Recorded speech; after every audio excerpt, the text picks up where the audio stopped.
रघुपति राघव राजा राम, पतित पावन सीताराम। जय राम रघुपति राघव राजा राम, पतित पावन सीताराम। रघुपति राघव राजा राम, पतित पावन सीताराम। रघुपति राघव राजा राम, पतित पावन सीताराम। रघुपति राघव राजा राम, पतित पावन सीताराम। रघुपति राघव राजा राम, पतित पावन सीताराम। रघुपति राघव राजा राम, पतित पावन सीताराम। रघुपति राघव राजा राम, पतित पावन सीताराम। रघुपति राघव राजा राम, पतित पावन सीताराम। रघुपति राघव राजा राम, पतित पावन सीताराम। रघुपति राघव राजा राम, पतित पावन सीताराम। श्री राम रघुपति राघव राजा राम, पतित पावन सीताराम। रघुपति राघव राजा राम, पतित पावन सीताराम। रघुपति राघव राजा राम, पतित पावन सीताराम। रघुपति राघव राजा राम, पतित पावन सीताराम। रघुपति राघव राजा राम, पतित पावन सीताराम। रघुपति राघव राजा राम, पतित पावन सीताराम। रघुपति राघव राजा राम, पतित पावन सीताराम। रघुपति राघव राजा राम, पतित पावन सीताराम। रघुपति राघव राजा राम, पतित पावन सीताराम। रघुपति राघव राजा राम, पतित पावन सीताराम। रघुपति राघव राजा राम, पतित पावन सीताराम। रघुपति राघव राजा राम, पतित पावन सीताराम। रघुपति राघव राजा राम, पतित पावन सीताराम। रघुपति राघव राजा राम, पतित पावन सीताराम। जानकी जीवन स्मरण जय जय राम। सुंदरिका वरदे हरिविठ्ठल श्री ज्ञानदेव तुकाराम। माऊली ज्ञानेश्वर महाराज की जय।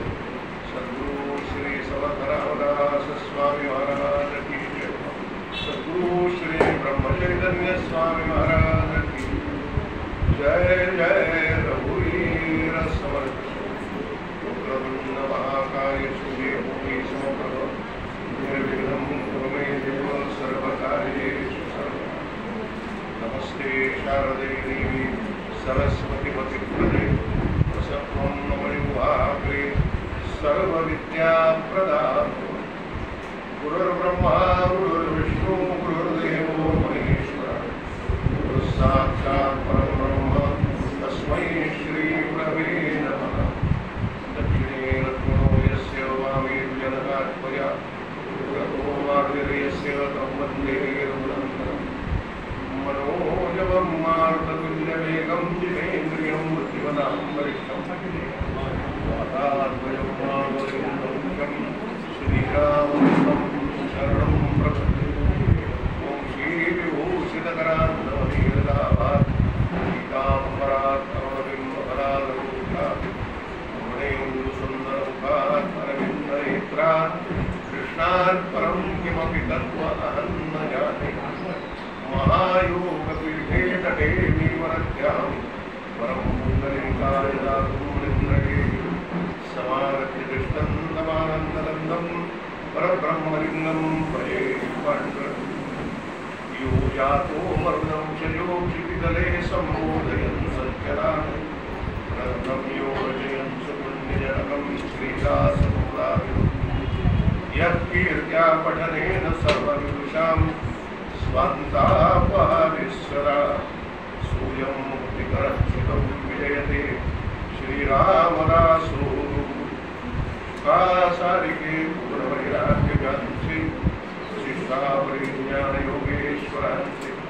कबीर वाल्मीकि सारिकामान्यैषा नमस्कारमादा श्री सद्गुरु रामदास। दयां साजने जन्मनामार्तदाना दयान्ति सदा वासनामा कटिला। नयांच्यामुखी सर्वदा नाम कीर्ती नमस्कार या ब्रह्मचैतन्य जय जय सच्चिदानंद सद्गुरु श्री समर्थ रामदास स्वामी महाराज की जय जय सच्चिदानंद सद्गुरु श्री ब्रह्मचैतन्य स्वामी महाराज की यूं प्रविष्ट मम वाचमिमां प्रसुप्तां संजीवयत्यखिल शक्तिधर स्वराम् शास्त्रचरणश्रवणत्वगादीन् प्राणान्नमो भगवते पुरुषाय यदान् देवदेवेश नारायण जगत्पते त्वदीयेनावधानेन तथैष्ये शुभाकथा मला वाटते अंतरी त्वावसामे या आत्मा रामासित्वा पूजवारे अपत्या परिपाववी प्रेमपासा महाराजया सद्गुरु रामदास स्तूयतां देवदेवेश नारायण जगत्पते त्वदीयेनावधानेन कथयिष्ये शुभाकथा श्रीमातृपितृचरणकमलेभ्यो नमो नमः सर्वेभ्यो देवेभ्यो नमो नमः सर्वेभ्यो ब्राह्मणेभ्यो नमो नमः सद्गुणार्थ श्रोता भक्ता श्री रुक्मिणी पांडुरंग समर्थ श्रीराम समर्थ श्रीराम समर्थ श्रीराम समर्थ सद्गुरु श्री रामदास स्वामी महाराज समर्थ सद्गुरु श्री ब्रह्म चैतन्य महाराज समर्थ श्रीराम श्रीराम श्रीराम श्रीराम श्रीराम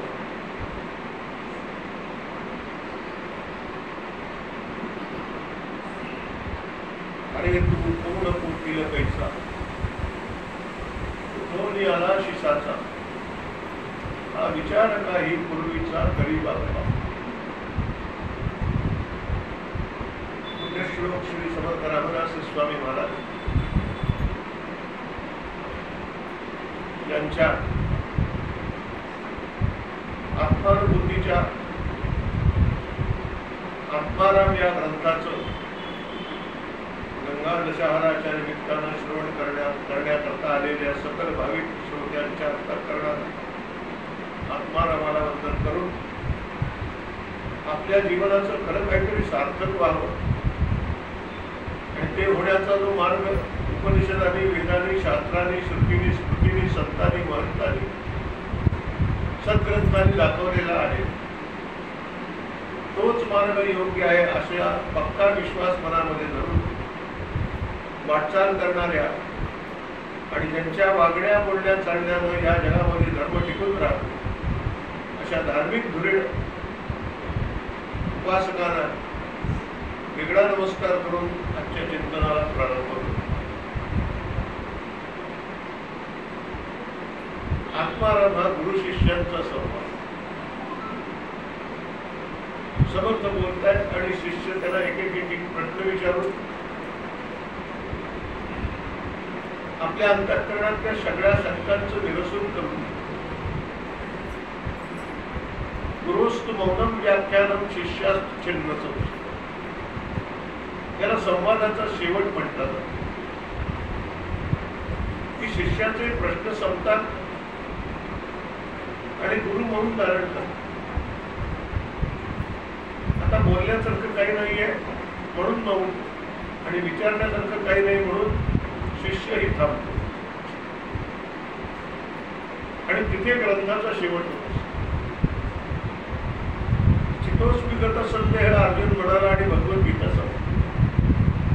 पुढचा श्लोक राहिलो यत्र योगेश्वर कृष्ण यत्र पार्थ धर्मधरा. तो संजयाने सांगितलेला असतो पण अर्जुनाचं बोलणं संपलं आणि भगवंताचंही बोलणं संपलं. तिथे ग्रंथाचा शेवट होतो. गतसंदेह करिष्ये वचन आणि शिष्य म्हणतो आता स्वामी तुम्ही मला जे सांगितलं ना त्याप्रमाणे मी आचरण करेन. सद्गुरू मनात म्हणतात तू आचरण करणारा आहेस हे मला कळलं होतं म्हणूनच तुला सांग.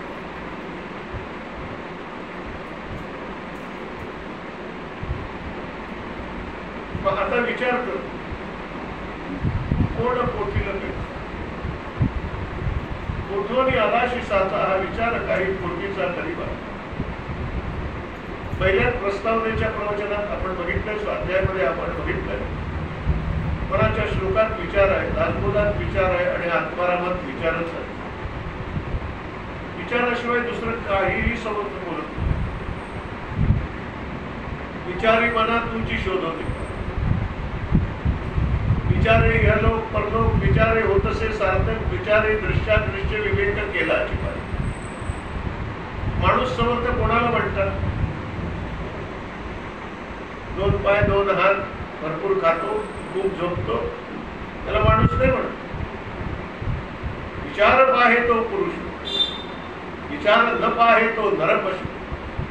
ऐशी वचने सर्वेषु ठाई ठाई.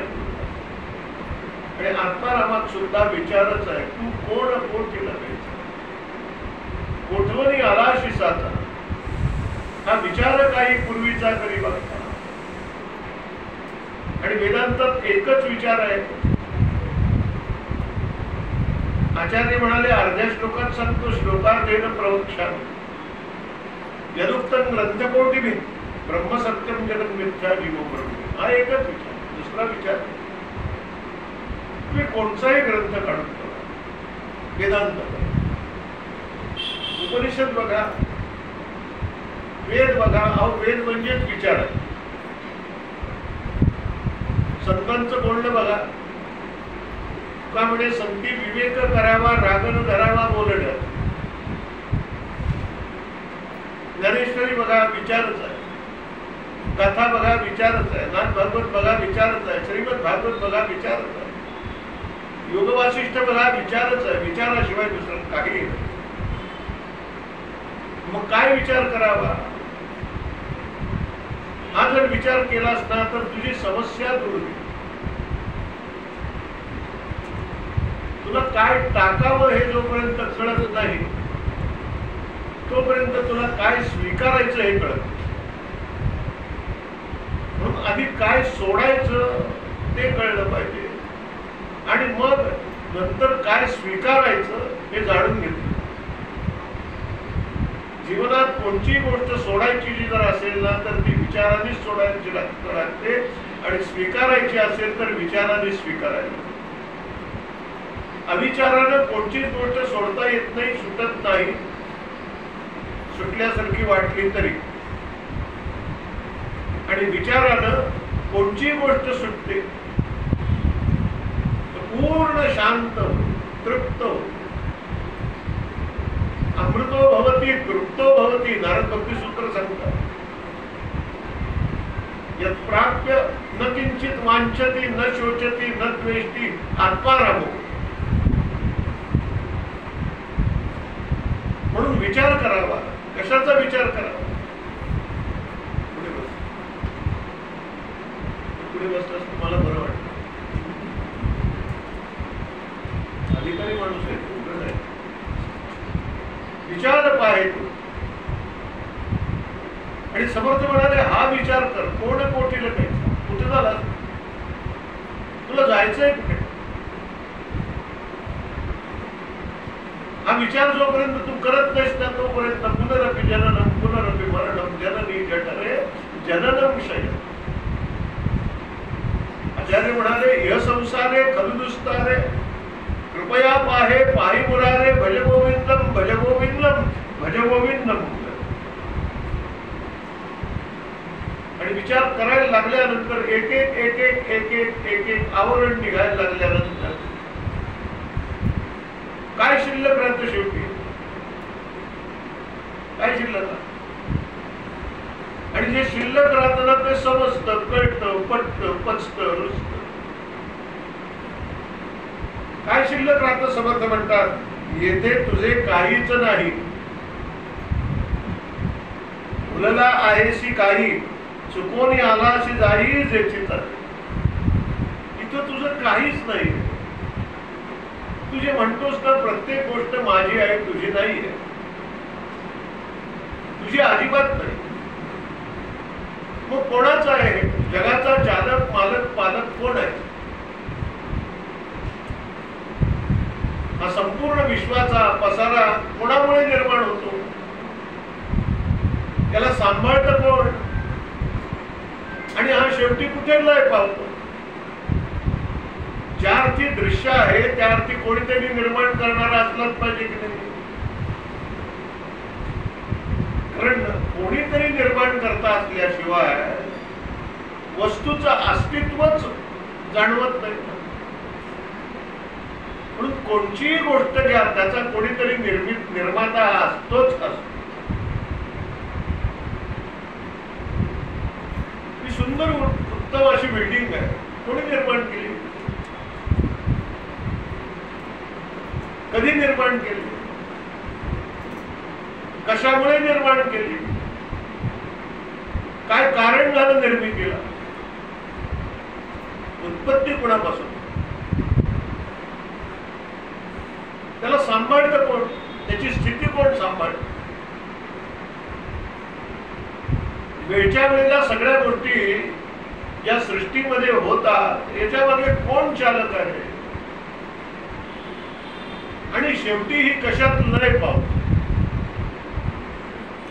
आणि हे सगळं कळल्यानंतर मग आपल्याला कळून चुकतं आणि चुकून कळतं की याच्यात आपला संबंध काहीही नाही. याच्यात आपला संबंध काही नाही.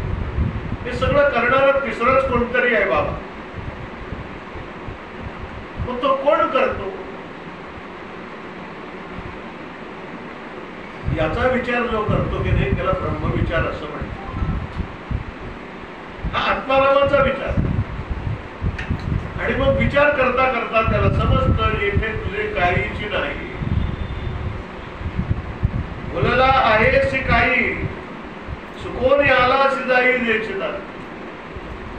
तू चुकीनं इथं आलेला आहेस आणि एवढीशी चूक तुला जन्ममरणाच्या फेऱ्यात अडकवायला कारणीभूत होते. तेव्हा ही चूक सुधारायचा प्रयत्न तर समस्या सुरू. आणि ही चूक सुधारलीस की जेथून आलास तिथेच जाशील. आणि जेथून आलास तिथे जाशील म्हणजे कुठे जाशील? यद गत्वा न निवर्तन्ते तद्धाम परम. यद गत्वा न निवर्तन्ते. या जगामध्ये आपल्या मालकीचे खरे काही नाही. जीव अविवेकाने हे माझे माझे माझे मानतो, मग मोहाने त्यामध्ये गुंतून जातो. वास्तविक जीवाचे मूळ स्थान निराळच आहे. त्याची विस्मृती झाल्याने तो चुकून जगात येतो जातो. येणं जाणं हा त्या एका चुकीचा परिणाम. आणि मग तो म्हणतो मला नाही माहिती, तुम्ही सांगा आता मी कोणाचा आहे. ज्याचा आहे त्याचं मला व्हायच आहे, पण मी आहे कोणाचा हे कळत नाही. पण समर्थ सांगतात तू समर्थाचे लेख. अभिमाने घेतला संसार, अभिमान टाकता पैल पारू पावशील बा. तू समर्थाचे लेख, तू सामान्य नाही. मी भगवंताचा आहे, मी महाराजांचा आहे, मी रामाचा आहे. आणि काय आहे? मी महाराजांचं लेकरू आहे, मी भगवंताचं लेकरू आहे.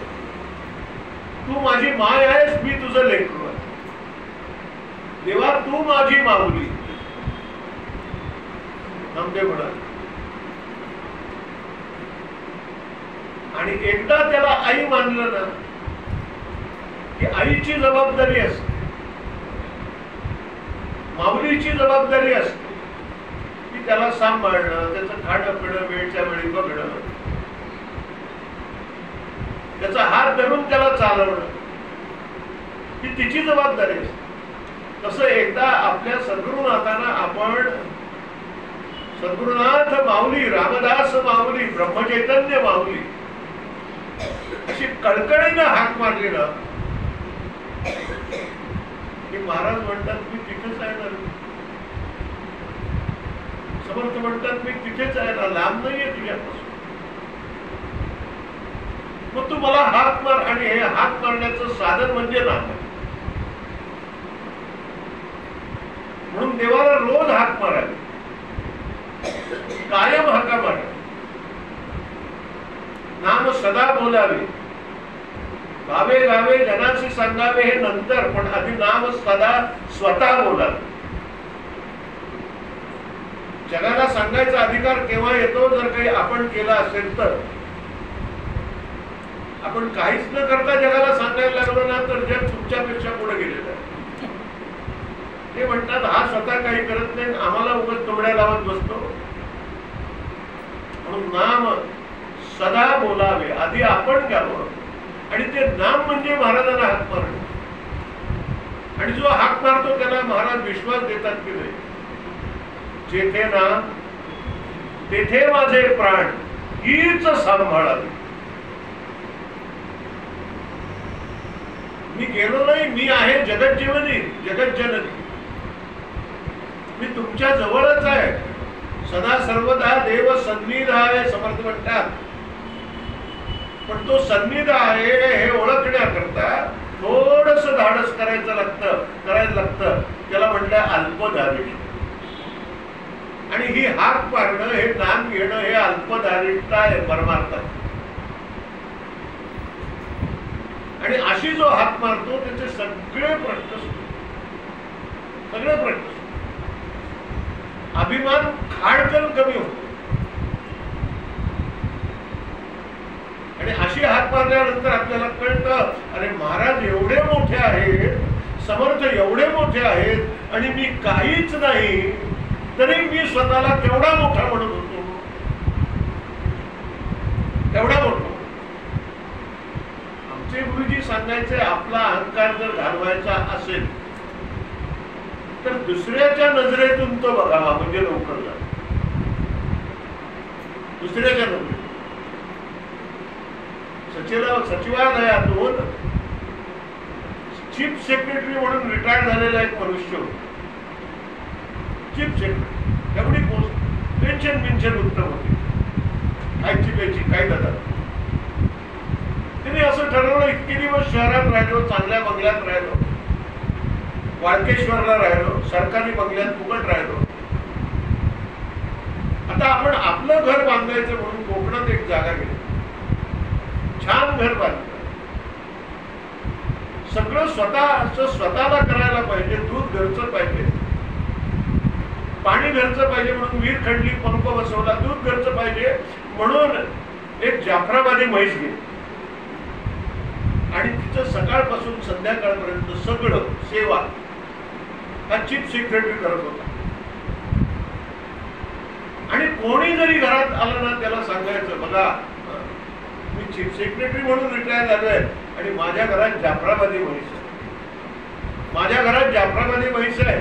मी तिचं खाणं पिणं सगळं, गोठा झाडणं सगळं मी करतो. एक दिवस एक धनगर आला.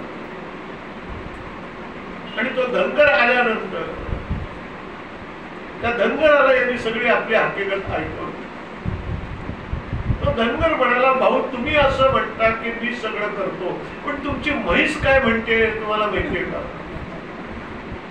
तो म्हणाला, म्हैस बोलली, हो बोलली माझ्याशी. काय बोलली सांग. त्याला असं वाटलं की काहीतरी स्तुतीवरती बोलली असेल, पण म्हैसच ती. तो म्हणाला, ती म्हैस मला असं म्हणाली की भाऊ तुला खरं सांगू का, माझं हातभूत काढायला मी चीफ सेक्रेटरी ठेवलेला आहे सचिवालयात. ते आपला अहंकार राहतो, ते अहंकार राहतो. आणि कशाचा अहंकार करावा माणसाने? अरे ज्ञानोबान सारखा एवढा महात्मा चांगदेवाचा अहंकार संपवला जातो. तुका म्हणे नेणे युक्तीची ती खोली, म्हणून ठेविली पायी डोई. तुकाराम महाराजांसारखे महात्मे म्हणतात की तुकिता तुळणेशी ब्रह्म तुकाची झाली. नामदेवांनी सांगितलं की नाही, संजीवन समाधी घेतल्यानंतर नामदेव सांगतीलच सांगतील, पण निवृत्तीनाथ म्हणाले, निवृत्तीनाथ म्हणाले, अमर्यादा येणे केली नाही काही, गुरु शिष्य पण सिद्ध केले. सद्गुरू म्हणतील शिष्यावर प्रेम आहे, पण पांडुरंग म्हणाले रुक्मिणीला. देव म्हणे रुक्मिणी हा एकची योगी पाहिला नाही, जे ज्ञान संजीवनी जगाला. माझा ज्ञानोबा म्हणजे संजीवन ज्ञान आहे. ते समाधीत त्यांनी स्वतःला इतरांना आनंद देण्याकरता समाधी घेतलेली आहे, संजीवन समाधी. मग माणसाने आपला अभिमान कुठेतरी सोडायला हवा की नाही? तीर्थयात्रा करतो आणि अभिमान घेऊन येतो, तर तीर्थयात्रेला झाल्यानंतर तो एक विधी असतो गंगा पूजनाचा. म्हणजे त्या दिवसापासून मी तीर्थयात्रा केली असं म्हणायचं नसतं. मावद आपण त्याचा अपभ्रंश केला, माउंड. पण त्याचाच अहंकार होतो लोकांना. समर्थ म्हणतात कशाचा अहंकार करतोस? तो अहंकार तुला फसवतोय आणि म्हणून अभिमान टाकता पहिलं पारू पावशील बाप्पा. मग कोणाचा अहंकार धर? ईश्वरापासून झाला असी, परी तू तयासी चुकलासी, म्हणून हे दुःख भोगीसी वेगळेपणाचे उत्कट. प्रत्येक माणसाला जीवनामध्ये सुखाचा व दुःखाचा अनुभव येतच. कायम सुखाचाही अनुभव नाही आहे आणि कायम दुःखाचाही. सगळ्यांना सदा सर्व काळ सुख आहे का? सगळ्यांना सदा सर्व काळ दुःख आहे का? कायम सुखी कोणीच नाहीये आणि कायम दुःखी कोणी नाही. सारखे सुख दुःखाची अज्ञानाची आवर्त आणि प्रत्यावर्त ही नौका हेलकावे खातेच आहे त्याच्यामध्ये.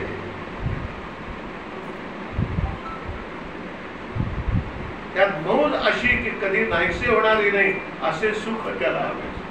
पण मौज अशी आहे की सुख दुःखाची आवर्त सारखी खात असून सुद्धा, दुःखाचे चटके रोज बसत असून सुद्धा माणूस त्याच्यातच सुख शोधायला बघतो. का बघतो? कारण त्याच्या पलीकडचं सुख त्यांनी बघितलेलंच नसतं. आणि त्याच्या पलीकडचं सुख म्हणजे कसं सुख असतं? भगवद्गीता सांगते सुखम अत्यंतिकम यत्तत् बुद्धिग्राह्यम अतींद्रियम वेत्ति यत्र न चैवात्रम चितश्चलति तत्वतः. हे पलीकडचं सुख. सुखम आत्यंतिकम, आत्यंतिक सुख. भागवतामध्ये उभी असे भगवान सांगतात उद्धवाला, श्रुतिशास्त्र वेदानुवादा, ज्या सुखाची न करावी मर्यादा, ऐशा सुखाची संपदा मदभक्त. माझे सुख फक्त असं सुख भोग.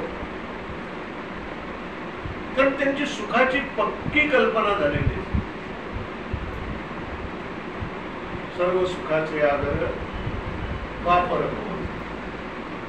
काय म्हणे माझे हेच सर्व सुख. चकार घालून बोल, याच्याशिवाय माझं दुसरं सर्व सुख नाही नाही नाही. आणि अशा सर्व सुखाची जो अनुभूती घेतो तोच या मायेतून सुटतो. म्हणून माऊली म्हणते येत एकची लीला तरले, अर्जुना जे सर्व भावे मज भजले, तया आईलीच थडी सरले. आणि सर्व भावे म्हणजेच अनन्य भाव. त्याला अलीकडच्या तटावरतीच मुक्ती होते, उतरायलाच लागत.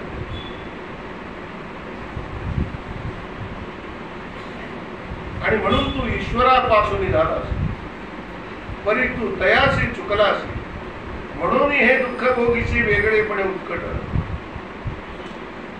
आणि सुखाची अपेक्षा असून सुद्धा माणसाला सुख मिळत नाही ही वस्तुस्थिती. म्हणून नाथ महाराज म्हणाले सर्व सुखाची या आशे जन्म गेला. जन्म एक नाही अनेक जन्म जाता, सुखाचा अनुभव नाही. दुःख अगदी नको असते, कधी दुःख भोगावे लागणार नाही अशी स्थिती त्या हवी असते, पण तीही मिळत नाही. नित्य सुखस्थिती आणि नित्य दुःख निवृत्ती मनापासून हवी असून सुद्धा जीवाला ते मिळत नाही. सर्व जीव त्याची इच्छा करतात, म्हणून तशी अवस्था असली पाहिजे. तिच्यासाठी धडपड करून जीवाला ती प्राप्त होत नाही. याचा अर्थ असा की जीवाचा मार्ग चुकला. प्रयत्न करून एखादी गोष्ट साध्य होते आणि ती झालेली आहे अनेकांना झाली. मग आम्ही प्रयत्न करून आम्हाला ती का साध्य होत नाही? मला एकाने प्रश्न असा विचारला, भागवत सप्ताह चालला होता, काय हो बुवा 7 दिवसात शुकाचार्यांकडून परीक्षितीने भागवत ऐकलं आणि तो जीवनमुक्त अवस्थेला गेला असं भागवतात वर्णन आहे. मग आम्ही 7 दिवस भागवत ऐकून आम्हाला परीक्षितीसारखी स्थिती प्राप्त होईल का? भागवत ऐकायच्या अगोदरच प्रश्न विचारतो. अजून ऐकायचं सुरुवात नाही झाली, महात्म्य पण नाही सुरू. आता उत्तर काहीतरी द्यायलाच पाहिजे. मी म्हणलो नक्की प्राप्त. केव्हा? शुकाचार्यांसारखा वक्ता असेल आणि परीक्षितीसारखा श्रोता असेल तर. तुम्ही आहात का परीक्षितीसारखे? आहात का? वक्ता शुकाचार्यांसारखा आहे का नाही हा विचार नंतर कर. आधी मी परीक्षितीसारखा आहे का? मग आपण कोणीच नसताना वक्ताही शुकाचार्यांसारखा नाही आणि श्रोताही परीक्षितीसारखा नाही, मग कशा करता हे 7 दिवस 8 दिवस 9 दिवस घालवायचे? त्याचं उत्तर एक आहे, ममत्वेतां वाणी गुणकथिन पुण्येन भवता. आपण वाणीनं खूप बोलतो, त्या वाणीनं बोलता बोलता बोलता जो काही मळ आला असेल तो दूर करण्याकरता हा अभ्यास आहे. आणि असा अभ्यास करता करता करता एक दिवस थोडासा जवळ जाशील की नाही, आणि एक एक एक एक एक एक करता मग जे जे का निमिख पावली ते तेच देखील माझे सुख ते तुकेने आरोचक घेत. आणि म्हणून समर्थ सांगतात की हे जर चरम सुख तुला पाहिजे असेल तर मी सांगतो तेवढं कर आता बाबा. त्यागीशी सकळ वैभवाला आणि विश्वाससी माझी बोला तरी मी घालीन रे तुझला जेठीचा. तू या सगळ्या उपाधीचा त्याग.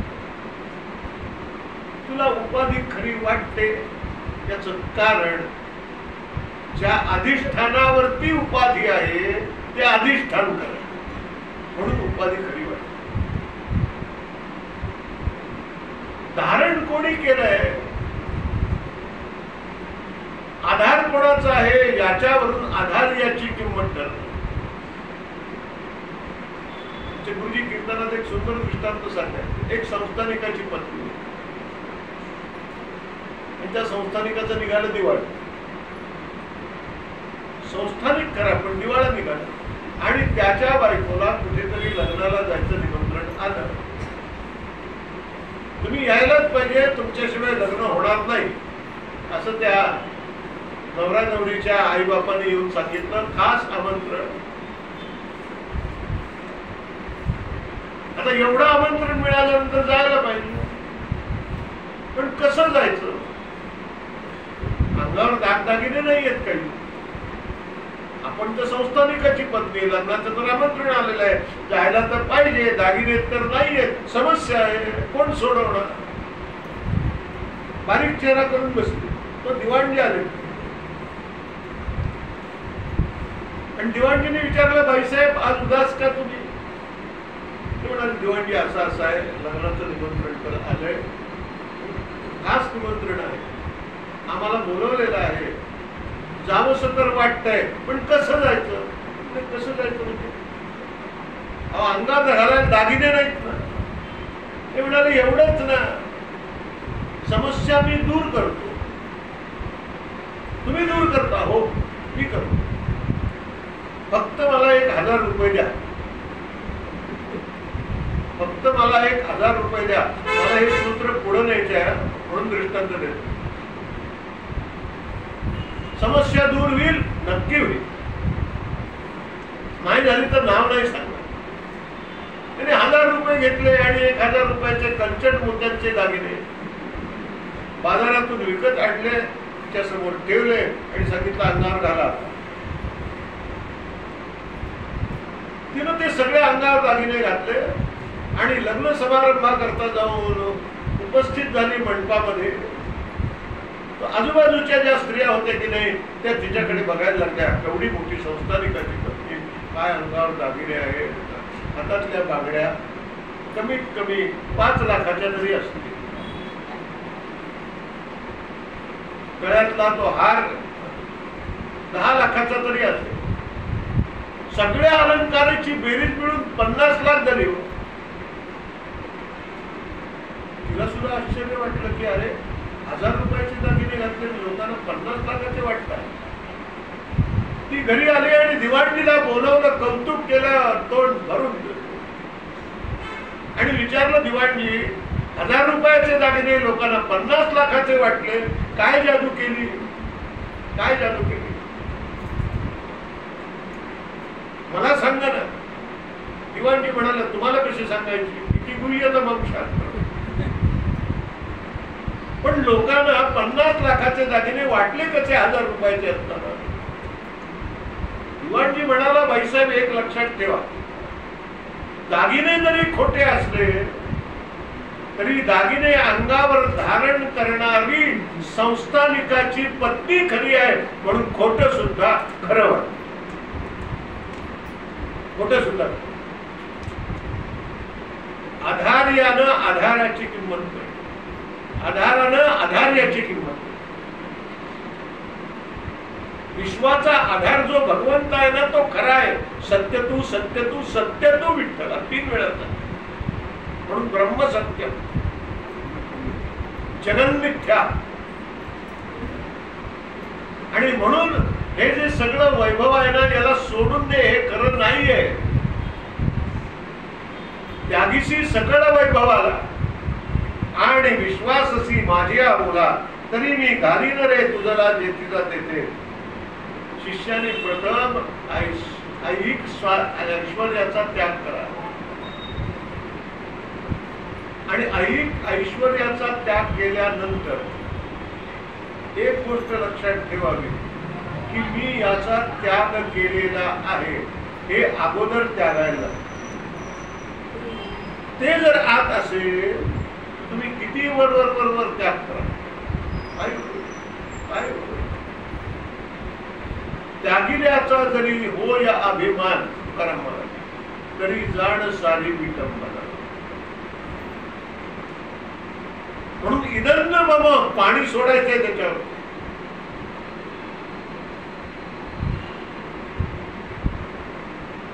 योग वसिष्ठामध्ये एक कथा आहे, शिखितवज राजा आणि चुडालाची. चुडाला जी होती त्या शिखितवज राजाची पत्नी होती, पण महान योगिनी, अधिकार संपन्न. राजाला असं वाटलं आपल्याला बायकोला जर एवढं साधतं तर आपल्याला का नाही साधतं. म्हणून एक दिवस तो गुप्त रूपानं आपल्या शहर मंदिरात राहिला आणि तिने सांज होताच योगिनीचा वेश करून बाहेर पडली. राजा तिच्या मागे मागे मागे मागे मागे गेला, तिला कळत तरी आता. आणि ती रात्रभर ध्यानधारणा करायची, गुरुकृपा संपादन केले. राजाला असं वाटलं की बायकोला जर मिळतं तर मला का नाही मिळत. मी पण जातो जंगलामध्ये. राजाही गेला.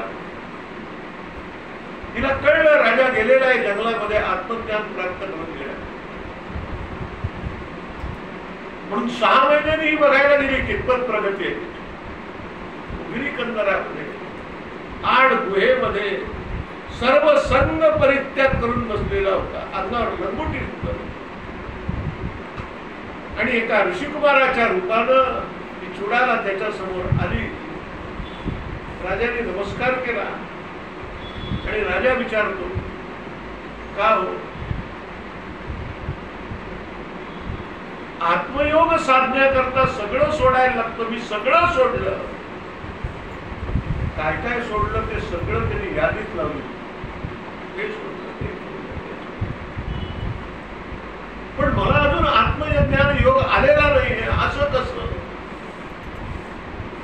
सिद्धांत खोटा का माझी साधना खोटी? चुडाला म्हणाली सिद्धांत बरोबर, तुझी साधना खोटी. इतकं सगळं सोडत बसतो, माझी साधना खोटी म्हणतात. कशी माझी साधना खोटी? ती चुडाला म्हणाली इतकं सगळं सोडलं, हे जोपर्यंत सुटत नाही तोपर्यंत साधना खोटीच असते. देवाच्या सख्यत्वासाठी पडाव्या जीवलगाच्या तुटी, सर्वस्व अर्पावे शेवटी प्राण तोही विटा. तुला मूळ स्थानापर्यंत नेऊन मी पोचवतो. तुझे आढळपद गेले, तुझं मायेने वेडा लाविले, ते जरी तुझं मी तुझे दिले, तरी मज काय देशी. मगाचा दृष्टांत, 1000 रुपये घेतले, आणले की नाही तरी लाखोलाचे दागिने.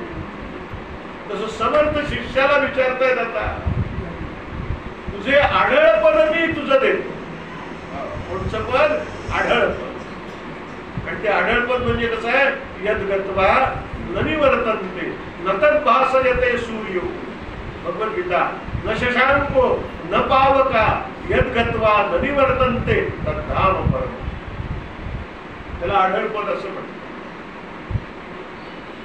ध्रुवाला मिळालं, प्रल्हादाला मिळालं, नारदाला मिळालं, व्यासाला मिळालं, वाल्मिकीला मिळालं. आणि समर्थ सांगतायत तुझे आढळपद तुला दिले, आढळपद दिले, तुझं मायेने वेडा लाविले, ते जरी तुझं दिले तरी मज काय देशील? काय देशील मला? शिष्य म्हणाला सगळंच दिलंय ना. काय दिलं ना मी तुम्हाला? सगळंच दिलंय. माझ्याजवळ आता मी काहीच शिल्लक ठेवलेलं नाही. व्यावहारिक दृष्ट्या कोणतीही वस्तू मिळवण्यासाठी काहीतरी किंमत मोजावीच लागते की नाही? चांगलं ऐकायचं असेल तर आयुष्यातला तासभर तरी द्यायलाच लागतो की नाही? ही किंमत आहे त्याची. चांगलं खायचं असेल तर चांगली किंमत द्यायला लागते की नाही? चांगला प्रवास व्हावा असं वाटत असेल तर एसी फर्स्ट क्लासचं भाडं तरी द्यायला लागतोच की नाही? चांगली वस्तू जर जीवनात मिळवावी असं वाटत असेल तर किंमतही चांगली मोजायला. स्वस्वरूपाचे ज्ञान प्राप्त करून घ्यायचे असेल तर दृश्याचा त्याग ही त्याची किंमत आहे. म्हणून आपण आपल्याला जर ओळखून घ्यायचं असेल, जगाला नाही आपल्याला, तर दृश्याचा त्याग ही त्या ओळखीची किंमत आहे.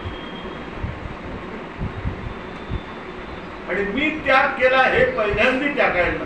गोपींना थोडासा अहंकार निर्माण, थोडा. एवढ्या भगवंताच्या जवळ होत्या, एवढ्या प्रभूच्या जवळ होत्या गोपी. पण भगवंत माझ्या जवळच आहे असा प्रत्येकीला अभिमान निर्माण झाला, अहंकार निर्माण झाला. तो भगवंताला नाही सहन झाला, नाही सहन. आणि भगवान अंतर्धानच पाहू त्या दिव्य रास दिले. वास्तविक त्यांना यांनीच बोलवलेलं. कसं बोलवलं होतं? मुरली वाजवून बोलवलेलं होतं आणि त्या जशाच्या तशा आलेल्या. तुझ्या मुरलीचा ऐकून ध्वनी काना मी आले जशीच्या तशी. घाली तर होते माझी मी वेणी पण तेथेची राहिली फडी. एक विडी घातली ती दुसरी मुडी वेगळी मोकळीच होती आणि त्याच्यात फडी अडकली. त्यांनीच बोलवलेलं होतं. कशाकरता बोलवलेलं होतं? दिव्य आनंद देण्याकरता बोलवलं होतं. पण दिव्य आनंद देण्यापूर्वी भगवंताने एकदा परीक्षा घेतली. पात्र स्वच्छ आहे की नाही? फुकट नाही मिळत. इतकं सहज नाहीये. ब्रह्मज्ञान नव्हे लेकुराच्या गोष्टी अनुताप पोटी व्हावा. आणि त्या गोष्टी अंतर्धान भगवान जेव्हा पावले रास लिहिले तू त्यावेळेला विरहानं व्याकुळ झाल्या आणि त्या विरह अवस्थेत त्यांच्या मुखातून जे शब्द बाहेर पडले त्याला श्रीमद भागवतातलं गोपी गीत असं म्हणतात. फार चिंतन करण्यासारखा विषय. तितुके काही नासोनी जाईल ते अशाश्वत असेल तुझं समागमे न येईल तितुकेची मज द्या. काय समर्थाने मागितलंय शिष्याकडे? चितुके काही नासोनी जाईल, मला जे नाशवंत आहे ना ते, मला जे नाशवंत आहे ते अकस्मात अशाश्वत असेल तुझं समागमे न येईल तितकेच मज द्या. आपल्या जीवनात जेवढे काही नाश पावणारे व कायम न टिकणारे आहे, अंतकाली हे जग सोडताना जे जे काही आपल्या बरोबर येणारे नसेल ते सगळं सद्गुरूला अर्पण करून द्या. ते घ्यायला बसलेले, ते घ्यायला बसले. म्हणजे आपल्या बुद्धीमध्ये अविचारांचा जो कचरा आहे ना, खूप साठलेला आहे, तो सगळा त्यांच्या पायाशी अर्पण करा आणि आपण मोकळं व्हा. ते घ्यायला बसलेत ना, दे ना मला, मी बसलो इथे, पण आम्ही कचरा देत नाही. आम्ही किती जरी पैसे दिले तरी त्याला पैशाची काही जरूर. ते केवढे श्रीमंत आहेत. काही नसे ज्याचे घरी कुबेर लोळेदारी म्हणे आणेल ते ही करी ऐसा नाही देखीला या ब्रह्मचैतन्यासारखं. आपल्याकडे 2 माणसं जास्त आली तर आपली केवढी धांदल होते. हजारो माणसं रोज जये गोधना संकटी रक्षिये किती जीव अन्नो लगे तृप्त के बहुमंदिरे स्थापिली धन्य कीर्ती नमस्कार या ब्रह्मचे. 2 माणसं आली तर आपली धांदल होते आणि आपण आलेल्यालाच विचारतो काय श्रीमंती आपली बघा, किती पोळ्या खाणार. मनात पडतो मरायला आलो यांच्याकडे.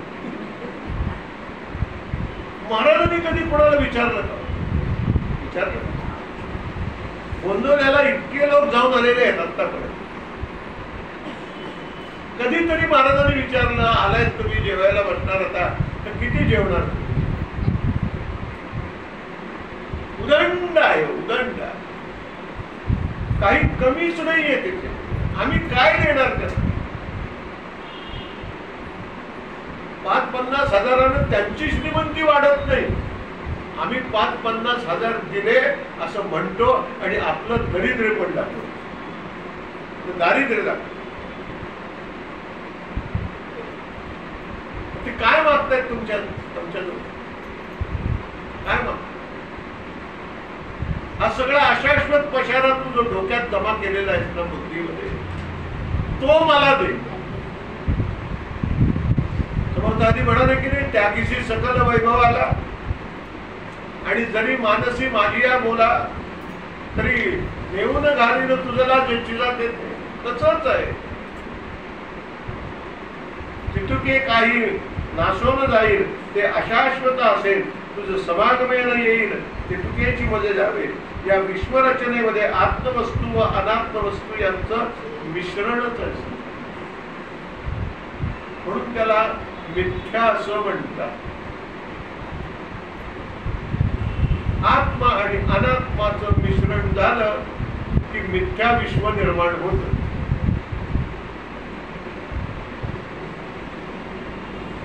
आत्मवस्तू चिन्मय आहे, सूक्ष्म व शाश्वत आहे.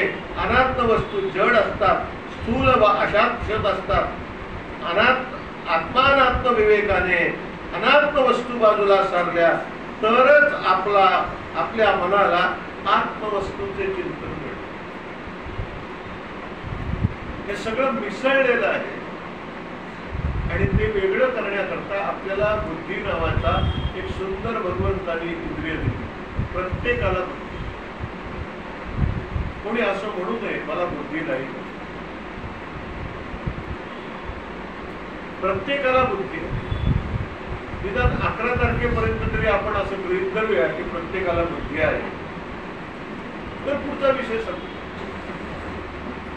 परमेश्वरानं प्रत्येकाला बुद्धीची भेट दिली. मग त्या बुद्धीनं काय करायचं असतं? आत्म आणि अनात्म शोधायचं असतं. अनात्म बाजूला करायचं असतं आणि आत्मवस्तूजवळ करायचं.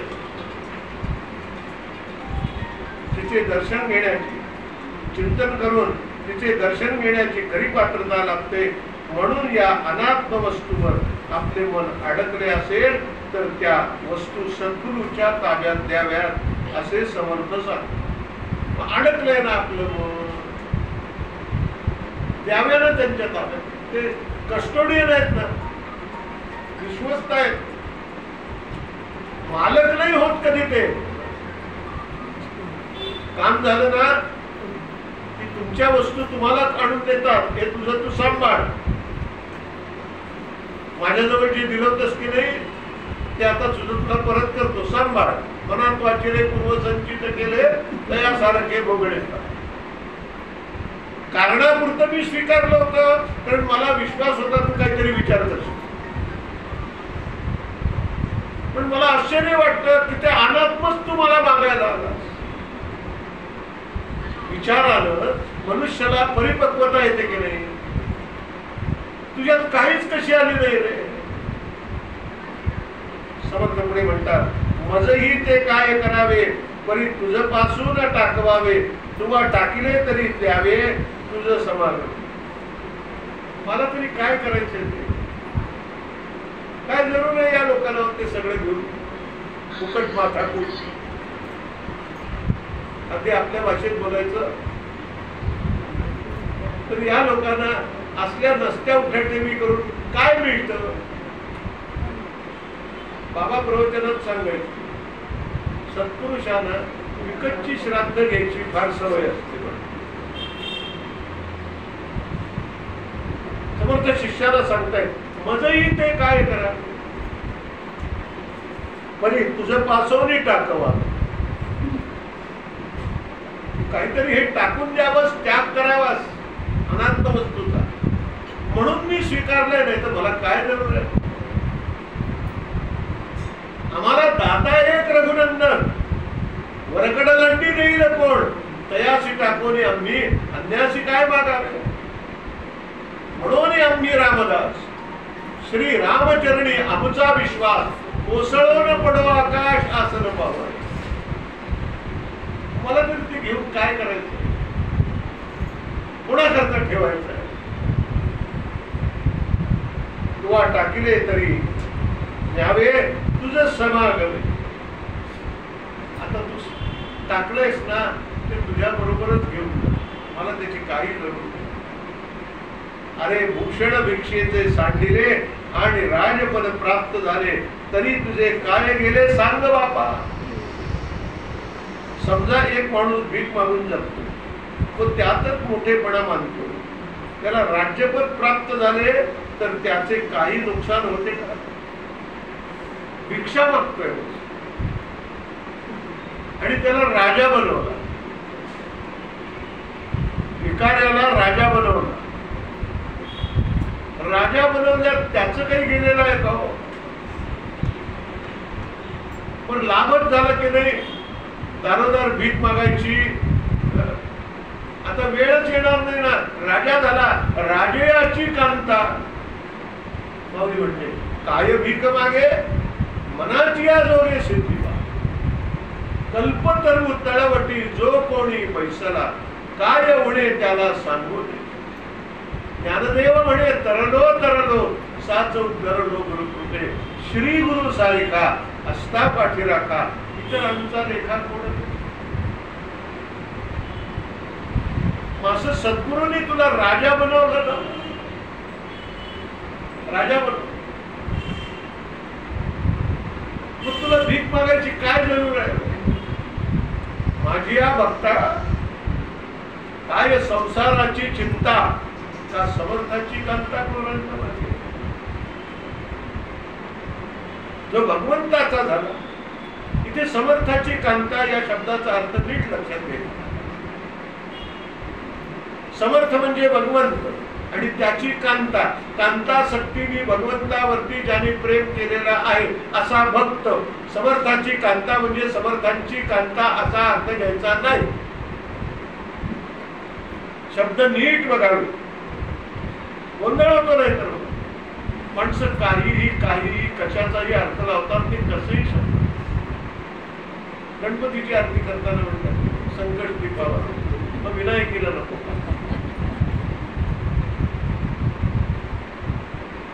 श्लेषापासून काढी तोडी हो. कुठला श्लेष आहे?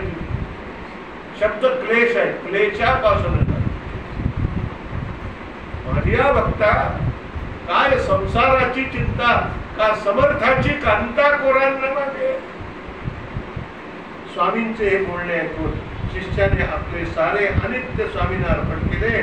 त्यावर स्वामी म्हणाले, तुला निजपद प्राप्त झालेच असे समज. या उपर दृश्य जगातील काही तू आपले मानू नको. ज्या क्षणाला अर्पण केलं की नाही, त्या क्षणाला, त्याच क्षणाला तो कैवल्य साम्राज्याचा चक्रवर्ती झाला.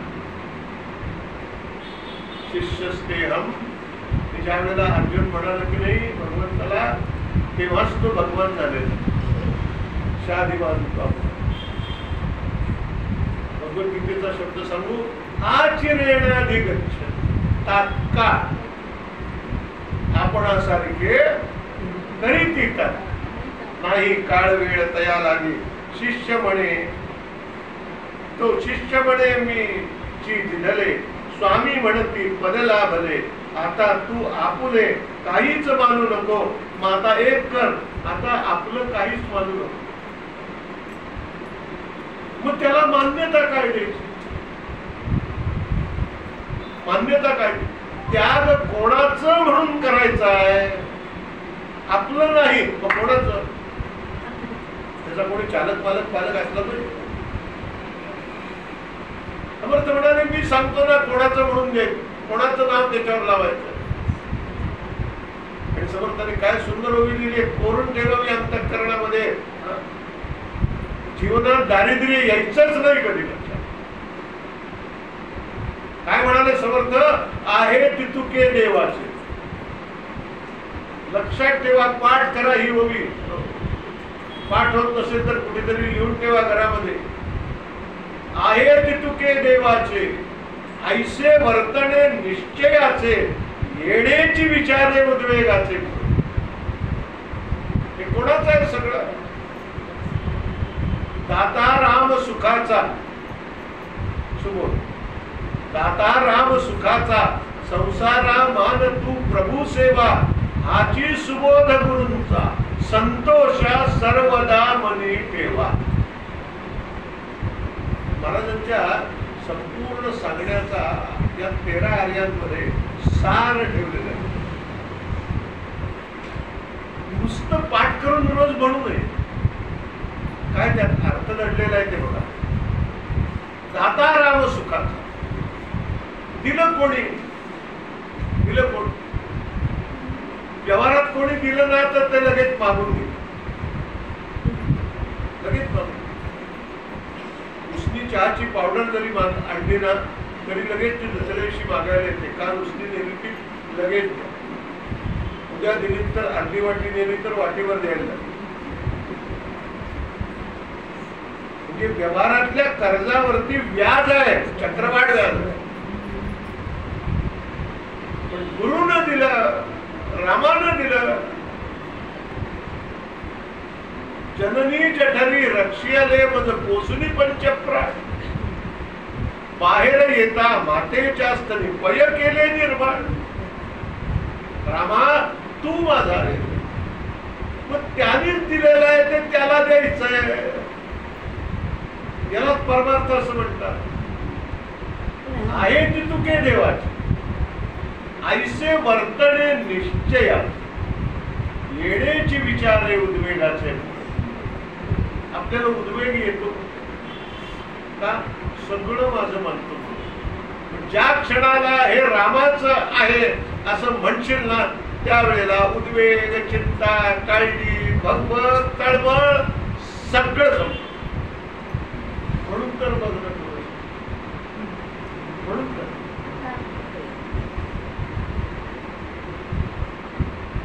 थोडस तरी धाडच दाखव. त्याने एवढं दिलं तर कधी तुला सांगितलं नाही मी तुला इतकं दिलं. आणि आता त्यालाच देताना म्हणणं हे तुझं आहे.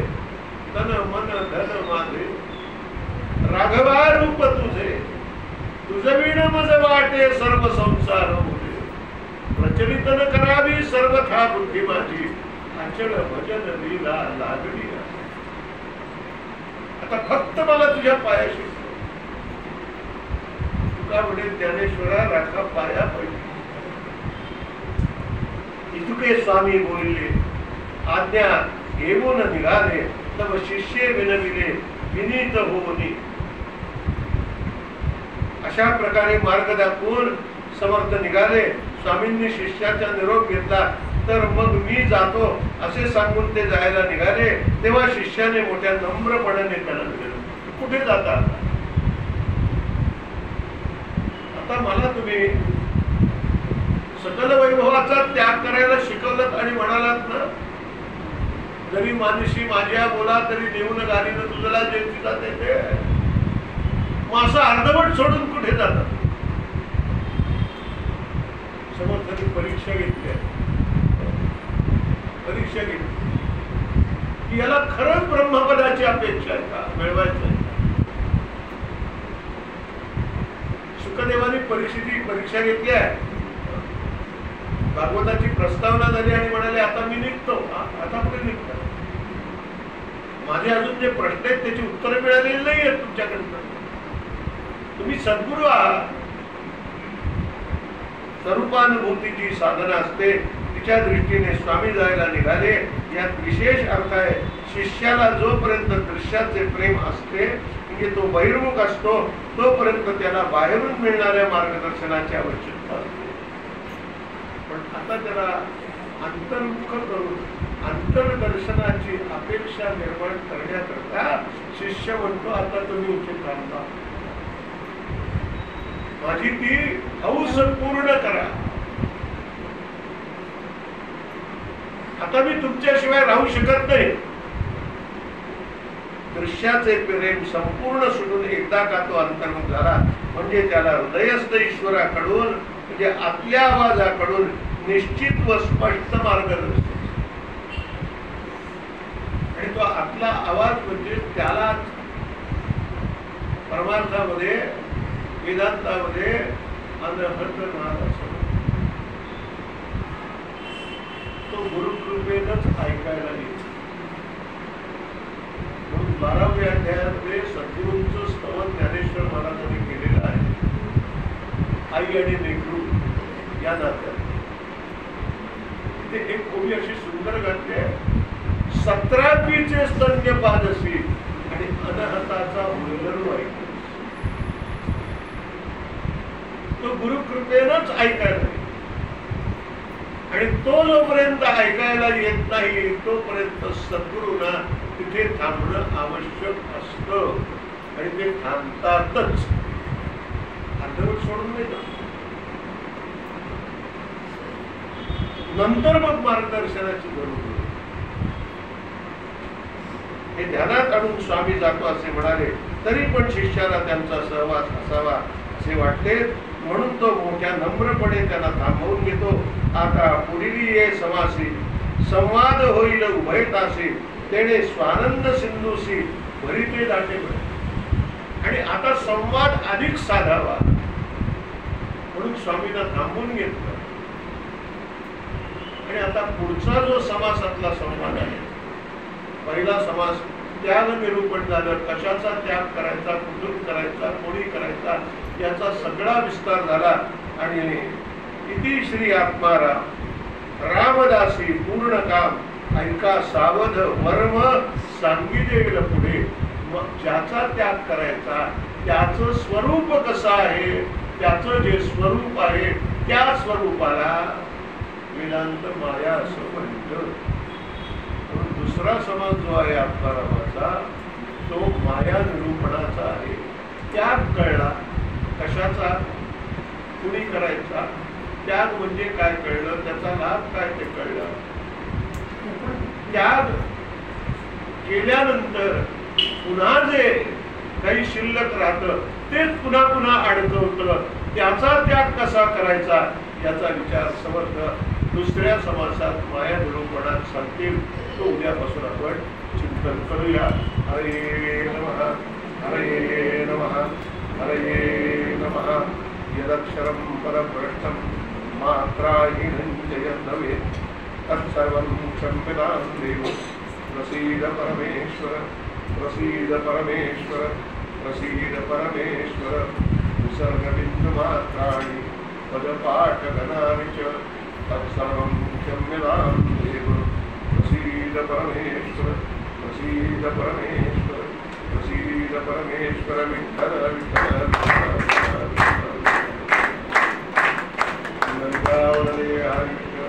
श्री ज्ञानदेव गौरी ज्ञानेश्वर महाराज की. सद्गुरु श्री समर्थ रामदास स्वामी महाराज, सद्गुरु श्री ब्रह्मचैतन्य स्वामी महाराज, पंढरीनाथ महाराज. जय जय रघुवीर श्री राम जय राम जय श्री राम जय राम जय श्री राम जय राम जय श्री राम जय राम जय श्री राम जय राम जय. हरे नमः, हरे नमः, हरे. सदा सर्वदा योग तुझा घडावा, तुझे गाणी देह माझा पडावा. गुणवंता अनंता रघुनाथ. जय जय रघुवीर श्री.